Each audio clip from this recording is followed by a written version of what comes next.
My Uncle Frank died in a car accident 2 years ago, and our family was devastated. We held a funeral, grieved together, and slowly moved on. Then, during my wedding reception, I saw him standing by the bar in a fake beard, thinking no one would recognize him. Turns out he'd been living in Mexico while his widow collected $500 in life insurance.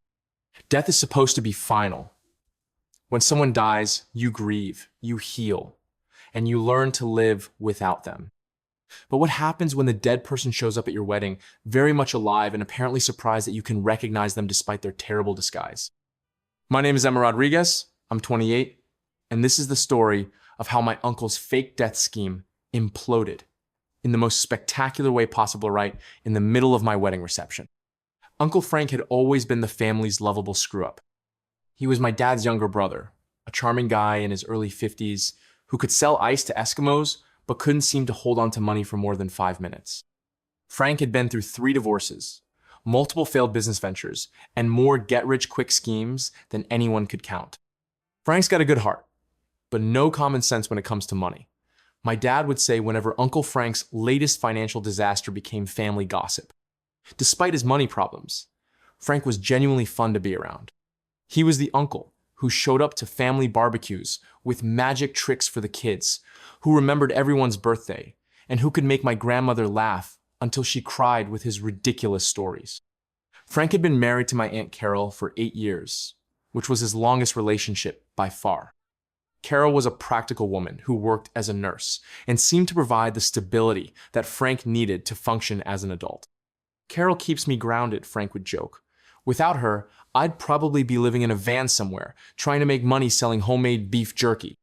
Carol clearly loved Frank despite his flaws, and she had managed to help him develop some financial discipline. They lived in a modest house, Carol managed their budget, and Frank's latest business ventures were more realistic than his previous grandiose schemes. But around 3 years ago, Frank's behavior started changing in ways that worried the family. He became secretive about his activities, would disappear for hours without explanation, and seemed constantly stressed about money, despite having what appeared to be a stable income from his landscaping business. "Frank's been acting weird lately," my dad mentioned during one of our family dinners. "He borrowed $200 from me last week and seemed nervous about something." "Maybe business is slow," my mom suggested. "Maybe, but he usually talks about his problems." This time he clammed up when I asked what was going on. Frank's mysterious behavior escalated over the following months. He would receive phone calls that made him visibly agitated. He started staying out late without telling Carol where he was going, and he began asking family members for small loans. Frank asked me for $500 yesterday. My cousin Mike told me during a family gathering. He said it was for equipment for his business, but he seemed really desperate. "Did you give it to him?" "Yeah, but something felt off about the whole thing. He usually asks Carol before making any financial decisions." We later learned that Frank had been hiding a serious gambling addiction from the family for over 2 years. He had started with small bets on sports games, but the addiction quickly spiraled into regular visits to illegal poker games and high-stakes casino trips. Frank was losing thousands of dollars every month while hiding his activities from Carol and the rest of the family. "I had no idea how bad it had gotten," Carol told us later. "Frank was intercepting credit card statements and hiding bank account information. I thought we were financially stable while he was actually destroying our savings." Frank's gambling debts eventually attracted the attention of some very dangerous people. He owed money to loan sharks who didn't accept excuses or payment plans, and his desperation to win back his losses only made the situation worse. The family discovered the extent of Frank's problems when Carol found threatening letters hidden in their garage. The letters made it clear that Frank owed substantial money to multiple creditors, some of whom were threatening violence if they didn't receive payment immediately. "Pay up or face consequences," one letter read. "We know where you live and where your wife works." Carol confronted Frank about the letters, and he finally admitted to his gambling addiction and the massive debts he had accumulated.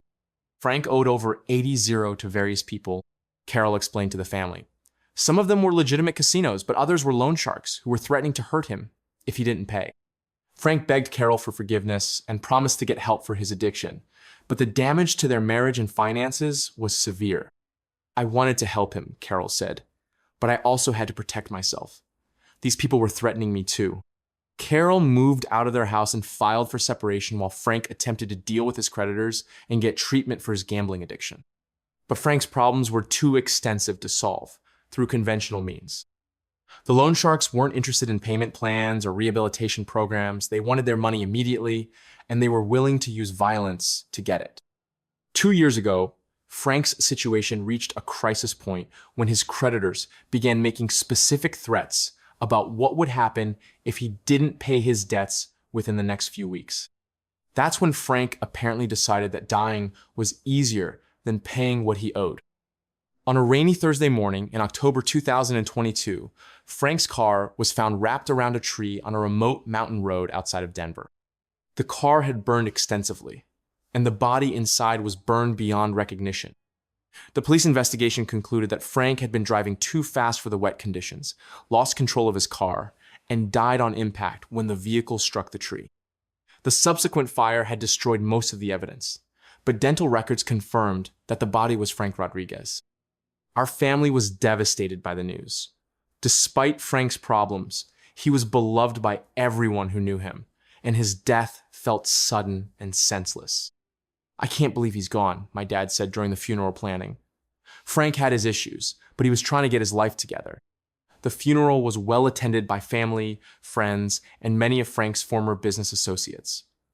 Carol delivered a touching eulogy about Frank's good heart and his struggles with addiction. "Frank wasn't perfect," she said through tears, "but he loved his family, and he was working hard to overcome his demons. I wish he could have seen that things would have gotten better." The funeral felt like closure for Frank's troubled life.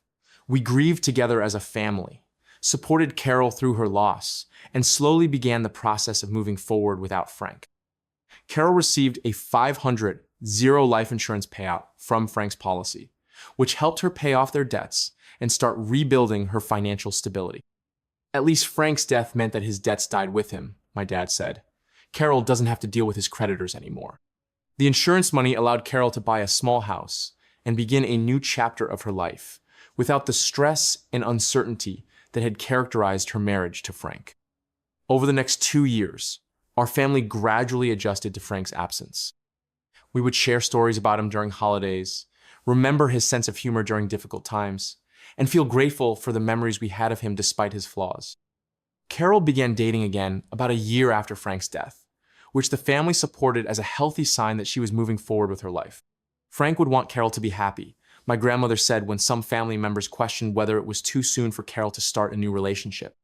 Life continued, and Frank's death became a sad but accepted part of our family history. That all changed during my wedding reception last month. I had been planning my wedding to my fiancé James for over a year. It was going to be a large celebration with about 200 guests, including extended family, college friends, and coworkers. Carol was invited to the wedding, of course, along with her new boyfriend Derek. Despite Frank's death, Carol was still considered part of our family, and we wanted her to share in our celebration. The wedding ceremony was beautiful and went off without any problems. James and I exchanged vows in a garden setting, surrounded by everyone we loved, and I felt like the happiest woman in the world. The reception was held at a nearby venue with dinner, dancing, and an open bar. Everyone was having a wonderful time, and the celebration felt like everything I had dreamed it would be. About 2 hours into the reception, I was making rounds to visit with guests and thank people for coming when I noticed a man standing by the bar who looked oddly familiar. He was wearing a suit that seemed slightly too large for him, along with an obviously fake beard and sunglasses, despite being indoors. Something about his posture and the way he held himself reminded me of someone, but I couldn't immediately place who. I was busy with hostess duties and didn't think much about the mysterious guest until I saw him again near the buffet table, still wearing the sunglasses and fake beard. This time, I got a better look at his profile, and my blood ran cold. The man looked exactly like Uncle Frank. I stared at him for several moments, trying to convince myself that I was imagining the resemblance. Frank was dead. I had been to his funeral. This had to be some kind of grief-induced hallucination or a case of mistaken identity. But the more I watched the man, the more certain I became that I was looking at my supposedly dead uncle. He had the same height and build as Frank. He moved with the same slightly hunched shoulders that Frank had developed from years of landscaping work. Most tellingly, he had a distinctive scar on his left hand from a childhood accident that was clearly visible when he reached for food at the buffet. I felt like I was going to faint. How could Frank be alive when we had buried him 2 years ago? I needed to get closer to confirm what I was seeing, but I also didn't want to cause a scene at my own wedding if I was wrong. I approached the man casually, pretending to check on the buffet setup while trying to get a better look at his face. "Excuse me," I said when I was close enough to see him clearly. "Are you enjoying the reception?" The man looked up at me, and despite the fake beard and sunglasses, I could see enough of his features to confirm my suspicions. It was definitely Uncle Frank. "Yes, lovely party," he said, in a voice that was unmistakably Frank's, though he seemed to be attempting some kind of accent. "Congratulations on your marriage." "Thank you," I said, still staring at him in shock. "I don't think we've met. I'm Emma, the bride." "Oh, congratulations. I'm, Frederick. Frederick Wilson. I'm a friend of someone."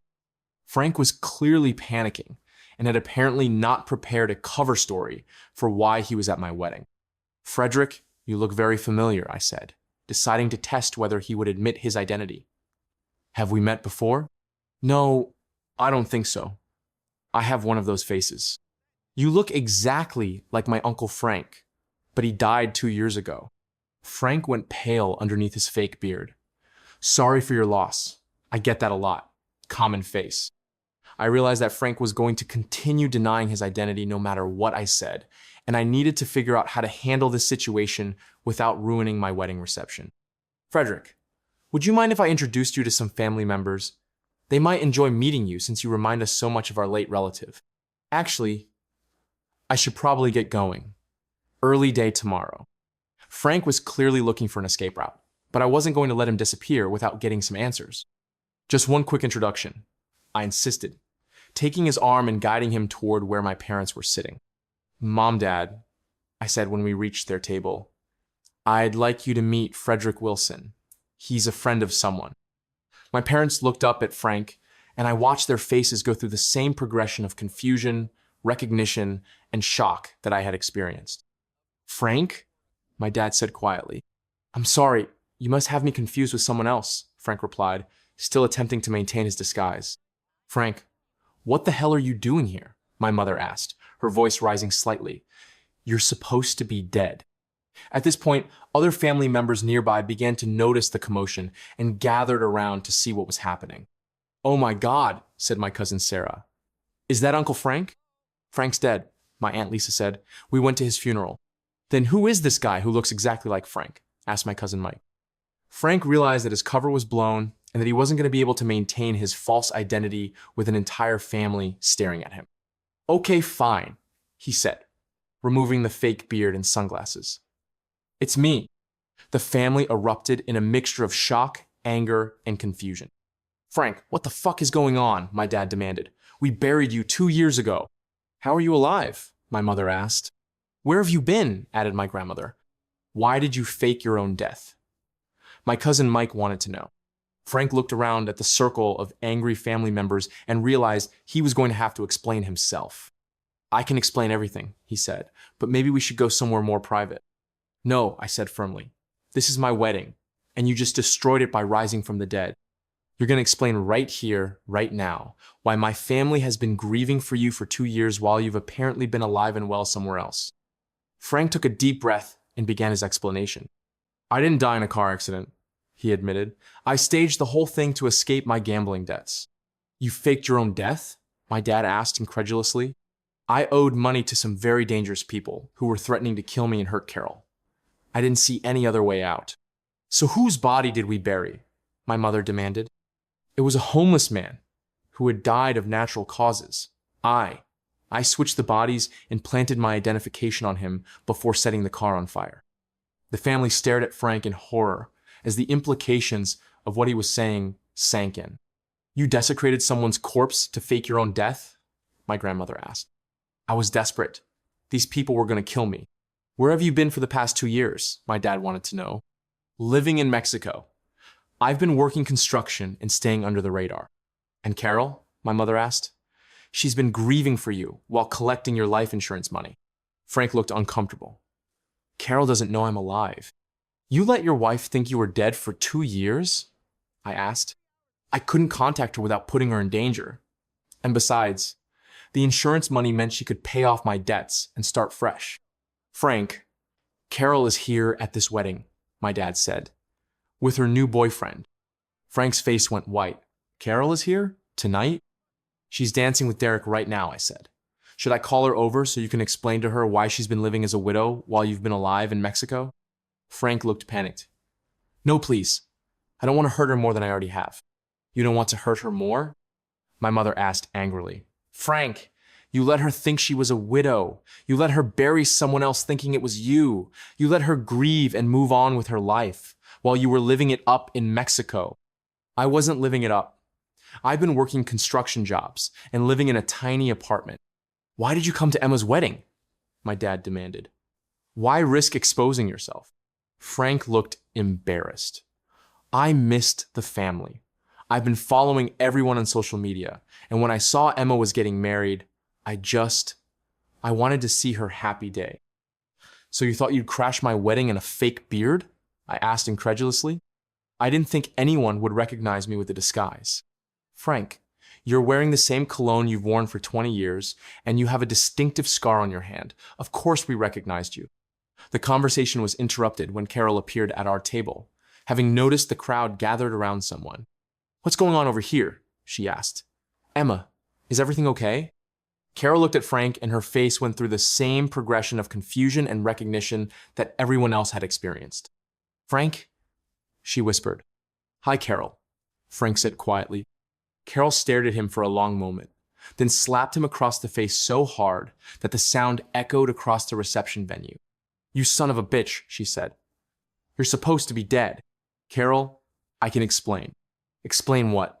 That you've been alive for 2 years while I've been grieving for you? That I buried someone else thinking it was my husband? I did it to protect you. Protect me? Frank, I spent 2 years thinking I was a widow. I went to therapy. I started dating again. I felt guilty about moving on with my life. Carol's voice was getting louder, and other wedding guests were starting to notice the drama unfolding at our table. You let me collect $500, zero in life insurance money, Carol continued. That's fraud, Frank. That's a federal crime. I never asked you to collect the insurance money, Frank protested, because I thought you were dead. The insurance company paid out because they thought you were dead. By this point, the entire wedding reception had essentially stopped as guests gathered to watch the unfolding family drama. Ladies and gentlemen, I announced to the crowd, apparently my Uncle Frank has risen from the dead to attend my wedding. We'll be taking a short break from the celebration to deal with this situation. James, my new husband, approached the group looking confused and concerned. Emma, what's happening? Who is this guy? James, meet my Uncle Frank, who faked his death 2 years ago to escape gambling debts and then decided to crash our wedding. The uncle who died in the car accident? Apparently he didn't actually die. He just made us think he did. James stared at Frank in disbelief. Dude, what is wrong with you? This is our wedding day. I'm sorry, Frank said. I just wanted to see Emma get married. So you faked your death, lived in Mexico for 2 years, and then showed up at our wedding in a fake beard? James asked. When you put it like that, it sounds worse than it is. How could it possibly sound worse than it is? I demanded. The situation became even more complicated when Derek, Carol's boyfriend, joined the group. Carol, what's going on? Derek asked. You look upset. Derek, this is my husband Frank, Carol said. He's apparently not dead. Derek looked at Frank, then at Carol, then back at Frank. I thought your husband died in a car accident. So did I, Carol replied. Turns out he faked the whole thing. So you're not actually a widow. Apparently not. Derek looked confused and hurt. Carol, what does this mean for us? I have no idea, Carol said. My supposedly dead husband just rose from the grave at a family wedding. I need a minute to process this. Frank looked at Derek and seemed to realize for the first time that Carol had moved on with her life. "You're dating someone else?" Frank asked Carol. "Frank, you've been dead for 2 years. Of course I'm dating someone else. But we're still married. We're married to a dead person. I was planning to have you declared legally dead so I could move on with my life." The legal implications of Frank's fake death were becoming clearer to everyone involved. "Frank," my dad said, "you realize you've committed multiple felonies, right? Insurance fraud, filing false police reports, probably tax fraud, and identity theft," my mother added. "You used someone else's body to fake your death, and fraud related to the life insurance payout," Carol said. Frank was beginning to understand that his problems were much bigger than just explaining his presence at my wedding. "What am I supposed to do now?" he asked. "Turn yourself in to the police," my dad said. "Face the consequences of what you've done. But the people I owed money to, they might still want to hurt me." "Frank, that was 2 years ago," Carol said. "Your debts died with your fake death. But now you've committed new crimes that are much more serious. The insurance company is going to want their 500 back," my mother pointed out. "Plus interest and penalties," added my dad. Frank looked overwhelmed by the scope of the problems he had created for himself and everyone else. "I just wanted to start over," he said. "You could have started over by getting help for your gambling addiction and working out payment plans with your creditors," Carol said. "Instead, you chose to fake your death and commit federal crimes and traumatize your entire family." I added, "Do you have any idea what your death did to us?" Grandma cried for months. "Dad blamed himself for not helping you more. I felt guilty about not staying in closer touch with you." "I'm sorry," Frank said. "I never wanted to hurt anyone." "But you did hurt people," my grandmother said, speaking for the first time since Frank's identity had been revealed. "You hurt all of us, and you hurt Carol most of all." Frank looked at his family's faces and seemed to realize for the first time the full impact of his selfish decisions. "What happens now?" he asked. "Now you turn yourself in and face the consequences," my dad said. "And you start making amends to everyone you've hurt. Starting with paying back the insurance money," Carol said. "Frank, you need to leave," I said. "This is my wedding day, and you've already ruined enough of it." "Emma, I'm sorry. I don't want to hear it. You made your choices, and now you have to live with the consequences. But you're not going to destroy my wedding any more than you already have." Frank nodded and began walking toward the exit, but my dad stopped him. "Frank, don't disappear again. Turn yourself in tomorrow morning. If you run, you'll just make everything worse."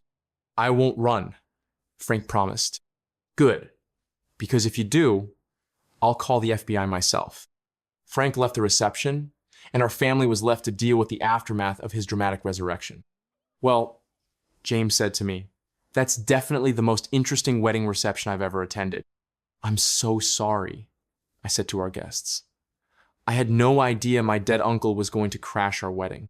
"Are you kidding?" my friend Sarah said.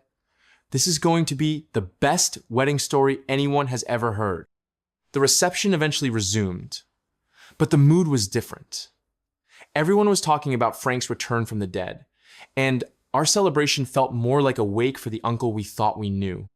Carol left early with Derek to figure out what Frank's resurrection meant for their relationship and her legal situation. "I need to call the insurance company and probably a lawyer," she told me before leaving. "This is going to be a nightmare." Frank turned himself in to the police the next morning, as promised. He was charged with insurance fraud, filing false reports, and several other felonies related to his fake death scheme.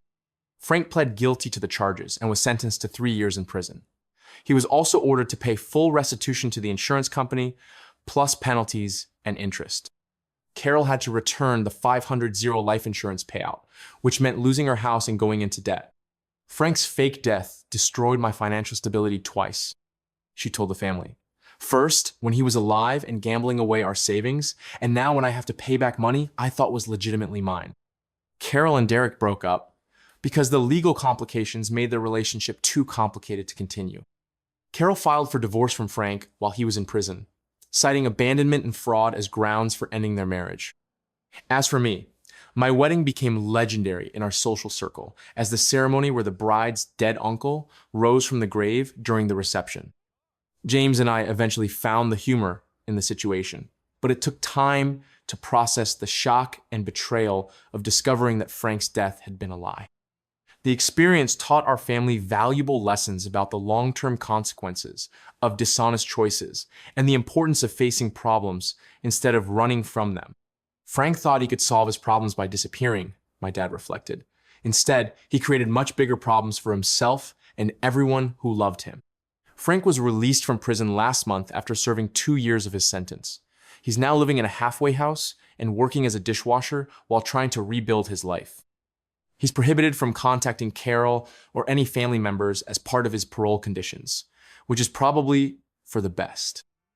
Carol eventually got back on her feet financially and is dating someone new who has no connection to fake deaths or insurance fraud. I've learned to be much more careful about trusting people, she told me. If someone can fake their own death and let you grieve for them for 2 years, they're capable of any kind of deception. 2 years later, James and I still laugh about our wedding reception and Frank's dramatic entrance from the dead. At least our wedding was memorable, James says. Most couples just worry about rain or bad food. We had to deal with a zombie uncle. The most important lesson I learned from Frank's fake death is that running away from problems doesn't solve the myth, just creates new problems that are usually much worse than the original ones. Frank could have dealt with his gambling debts through bankruptcy, negotiation, or payment plans. Instead, he chose to fake his death and ended up destroying multiple lives, including his own. Sometimes the people you think you know best are capable of betrayals you never imagined possible. But sometimes, if you're lucky, those betrayals happen at your wedding reception, where everyone can witness the drama and you get an unforgettable story to tell for the rest of your life. Frank thought he could escape his problems by dying.